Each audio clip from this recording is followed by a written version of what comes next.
Hello there guys. Today's video is a somewhat special one for me because I will be talking about an amplifier that has seriously won my heart over the past few years. I'm talking about the amplifier that I have here in the rack, the Audio Analogue Maestro Anniversary, an Italian-made amplifier that I have owned now for, I think, 4 years. And I will not only talk about this amplifier, I also had the pleasure to meet the family behind the company Audio Analogue, and it is a family-owned company in Italy, in Tuscany. I met them at the high-end exhibition in Vienna, and I had the chance to talk to Stephano Blanda, and I will cut in little bits and pieces of this interview, of this communication about the history of the company and also about the technical aspects on how these amplifiers are built. I believe every hi-fi fan or audiophile, if you want to call it, or just every person who enjoys listening to good music on a good hi-fi setup comes to the point where you just stop thinking about the facts on how much power does it have, what's the wattage, or what is the distortion rate. All these values, I'll be very honest with you, they don't mean that much to me, because the only thing that really matters is do I like listening to music with it? Does it make me enjoy music? Does it give me the emotions that I want to have when I listen to music? And the Audio Analogue Maestro Anniversary is a product in the year 2026 that still does focus on one thing and one thing only. It is an amplifier. There is no digital analog converter inside, there's no streamer inside. It does this one thing to amplify, and this it does at an extraordinary good level. So I will be talking about my experience with the Audio Analogue Anniversary. I have connected it over the years to multiple sources, like for example the Linn Selekt Katalyst that you see standing here. And I've also connected it to various speakers. I've talked about the Sonus Faber Olympica Nova 2 previously on my channel. I have of course connected this amplifier also to the speakers you see behind me. This is the Final Audio Resoné 7 Plus, model 7 Plus, and I can tell you that much already. The Audio Analogue Maestro Anniversary, yeah, I believe it can handle any speaker without any problem. So stay tuned.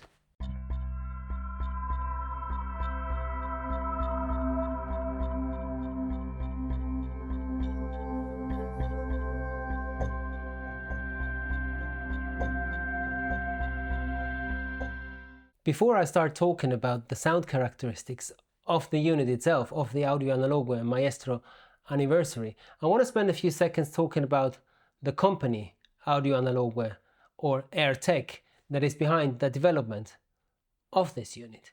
The company Airtech is based in Italy, in Tuscany, and it is a family-run business. So we're talking about a boutique, small little firm. This is not a giant corporation that has financial powers behind them. It's a family-run business where every product is handcrafted in the region. And the family who runs the company also told me that each piece and every part in the units that they produce comes from distributors that are local to Tuscany in Italy.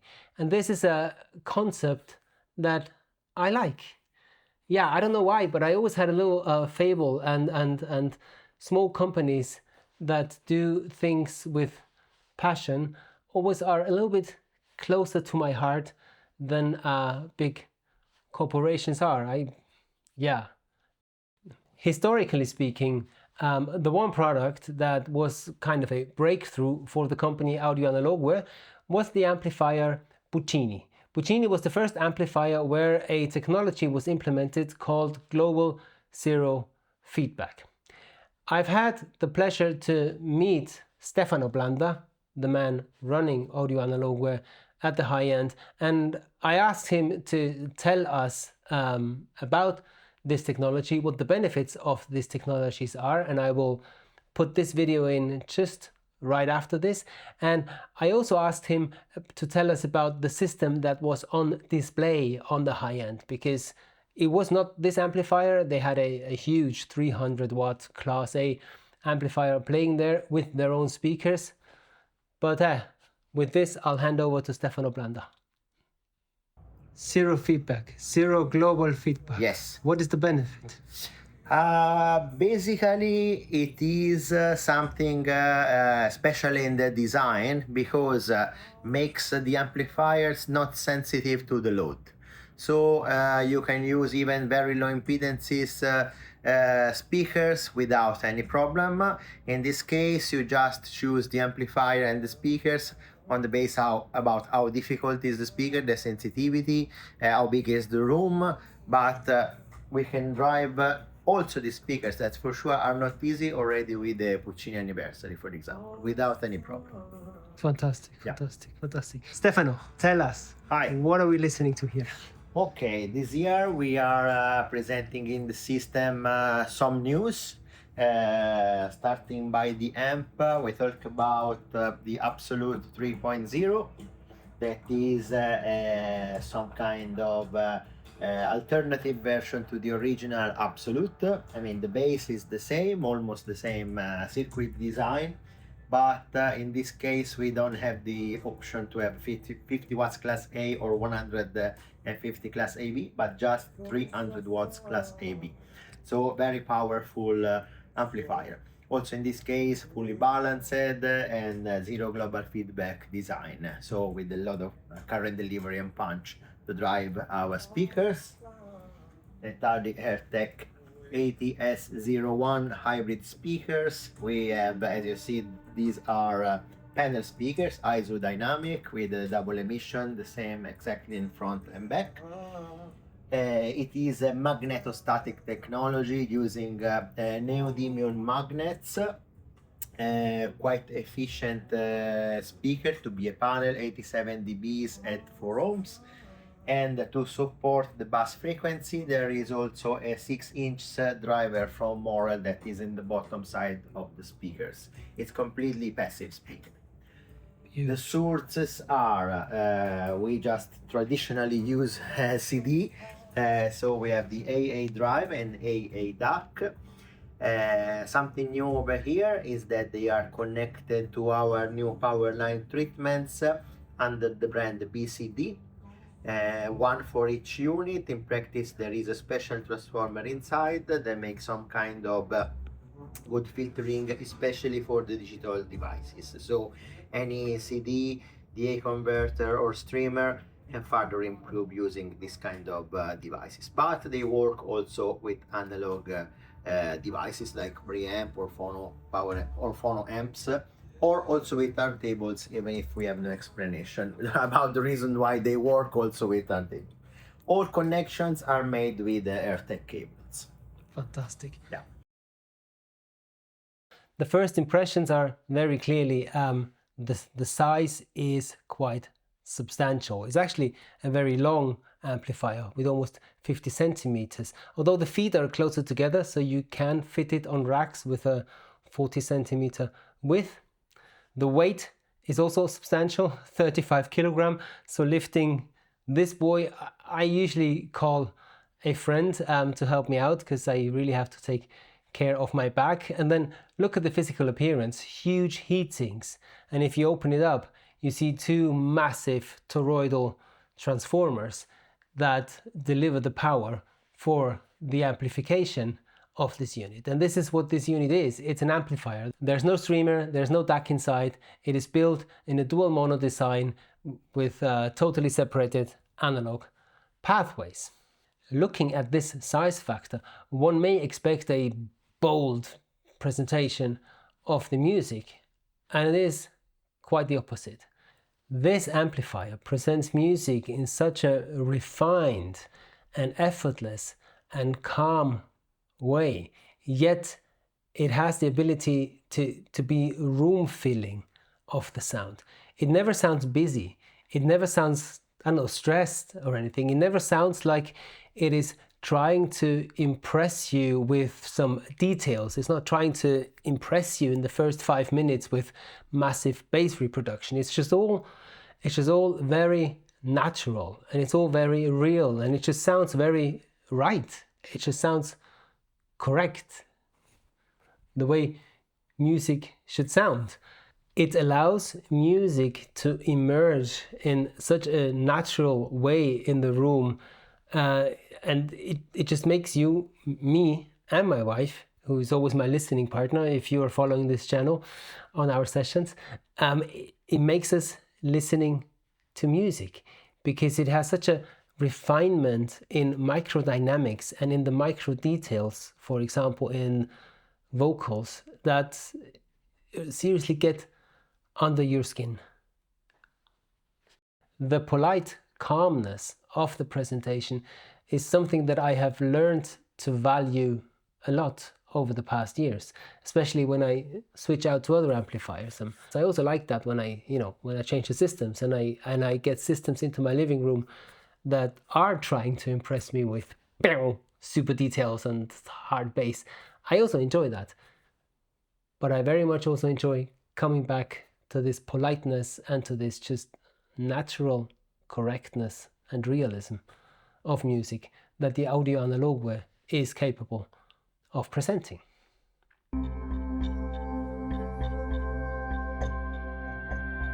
Let me outline the quality of the Maestro Anniversary by an album by one of my favorite artists, Wynton Marsalis. There's one album, I like all of his albums basically, but there's one album that kind of also stands out in order to test an audio system, because whenever I get new speakers or a new system in, I also try them out with large orchestral pieces. You know, when you have a lot of musicians playing in a large orchestra, yeah, you know, this is when you separate the seeds from the fruits, because it's very difficult to display an orchestra in the living room.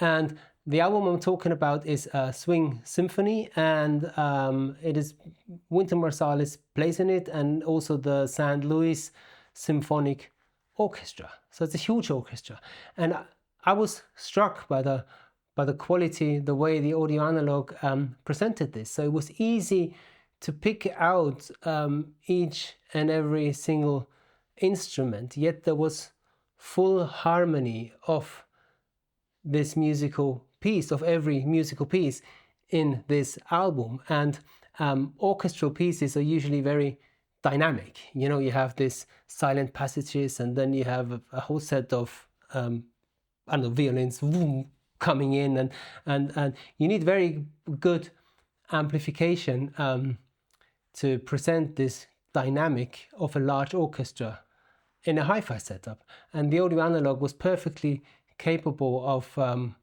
connecting every single musicians and the dynamic with which every single musician was presenting music in this album, which I really recommend. If you like, I like jazz. If you don't like jazz, you don't have to go there, but this is like a kind of jazz swing thing. And another thing that this swing does, I think it's a very good test to play around with the rhythmic drive and the timing of an amplifier and a speaker system, because fast rhythms, they need precise timing in order to be captivating, in order to be emotionally engaging. And swing, you know, it has this rhythmic flow. And the audio analog Maestro Anniversary was perfectly capable of delivering this rhythmic flow for my wife and me, just to be sitting on the couch and,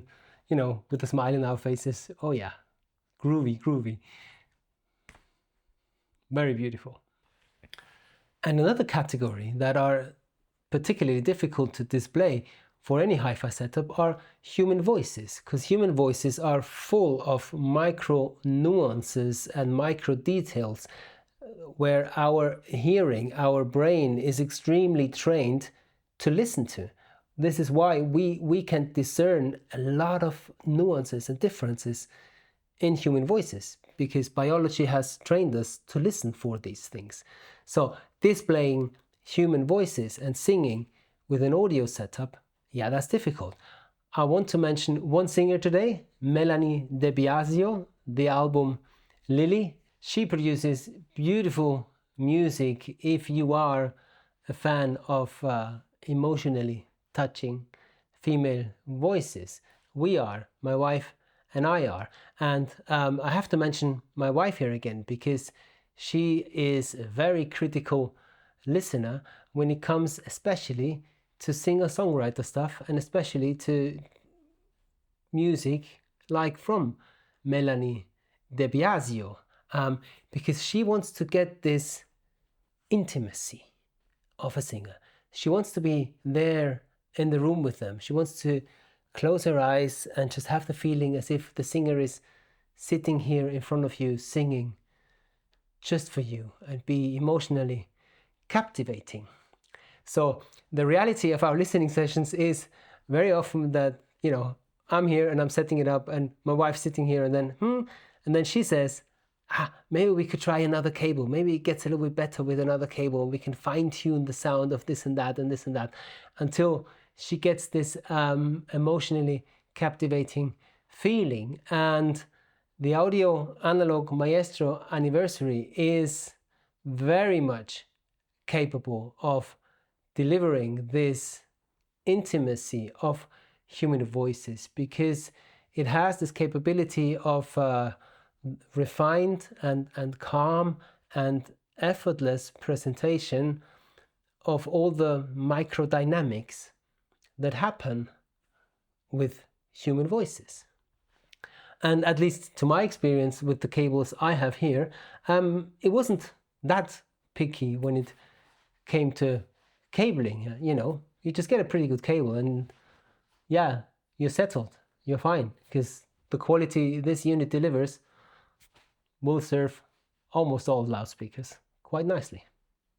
For the presentation of human voices with the Audio Analogue Maestro Anniversary, I particularly have to mention the Sonus Faber Olympica Nova 2 that I have listened to most of the time connected to this amplifier, because the combination of the Audio Analogue Maestro Anniversary and the Sonus Faber Olympica Nova 2 somehow, at least for our ears here in our room, there's something magic going on with human voices.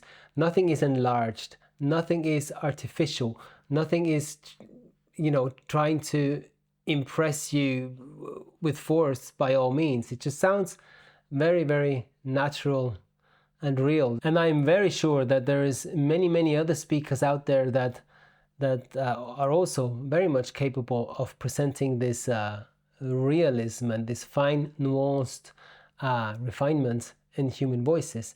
And yeah, I'm eager to find other speaker pairings with the Maestro Anniversary that give us the same emotional feeling. Let's see. There are two versions of this amplifier on the market. The version I have here has a volume control board that is done in a digital manner. So I can even select different volume adjustment curves according to the loudspeaker sensitivity. I played around with this a little bit, and I came back to the standard linear curve of volume control. It served me the best. But I have to be a bit nitpicky here, because I have to say the volume control of the unit, I am not the biggest fan of that, because sometimes the jumps are a little bit too big to my liking. I would like to have a little bit more micro fine steps, and I believe the micro fine steps are done with the other version of this amplifier, where Audio Analogue has implemented a R2R volume board, an R2R ladder volume board, and I would very much like to try that out, and I am thinking of upgrading this amplifier here with the R2R volume board. And if I do, I will get back to that, because you also changed the whole preamplification section with this new volume board, with the R2R volume board, and with this you do increase the sound quality yet again. So yeah, of course I'm very much intrigued to try that out, but let's see if this happens. Okay, the next topic I want to talk about is this one here, the remote control. Before I talk about the remote control of this unit here, I generally just want to make the sentence that I don't understand why so many manufacturers pay so little attention to one of the most important parts of an audio setup, at least to me. Maybe you disagree, maybe you think that the remote control is not important and it's just a thing that you use to change inputs and change volumes, and that's fine. I totally respect that. For me, the remote control is very important because this is the thing that I hold in my hands every day, all the time, when I do any kind of change, and I want to have a good feeling when I hold the remote control. And honestly, the Audio Analogue remote control here is fantastic. This is full metal, this is heavy, this is seriously heavy. It is full metal, the button feel is amazing. There's a proper click each time you press the button, so this is serious quality, and it is ranking there in the top 2 best remote controls that I have ever had the pleasure to be holding in my hands and to be using. So this one is, yeah, Audio Analogue, well done, really, respect. When it comes to loudspeaker pairing, I can talk about 2 different loudspeakers. I've mentioned before now the Sonus Faber Olympica Nova 2, and I also in other reviews before, and for me this is a very nice pairing. I also want to mention in this video, produced in Holland in the Netherlands, Vienna Audio, the Resoné 7 Plus that you see standing here behind me. They are a very different character compared to the Sonus Faber. They are planar speakers, so their presentation is much more about coherence and the whole sound, and they draw a massively large picture of sound into the room. And also here, the Analogue Maestro Anniversary can perfectly handle these loudspeakers, and I think bring out the best of these loudspeakers, bring out the characteristics of these loudspeakers. So the sound characteristic of the Sonus Faber and the sound characteristic of the Model 7 Plus that I have standing here behind me, they are so different here in my listening room to my ear, which tells me that the Maestro Anniversary does amplification. It doesn't, how do I put it? It doesn't force its character onto the loudspeaker. It rather presents perfect amplification for the loudspeaker to do its job. And this is, in my opinion, the task of an amplifier. If you're looking for a product that displays music in an absolute effortless, refined way of presenting macro and micro dynamics, I think the Audio Analogue Maestro Anniversary is most certainly worth a shot to be tried out in your system. And I will end this video with the same sentence as all of the other videos. Do not forget to do the most important thing in this hobby. Enjoy music.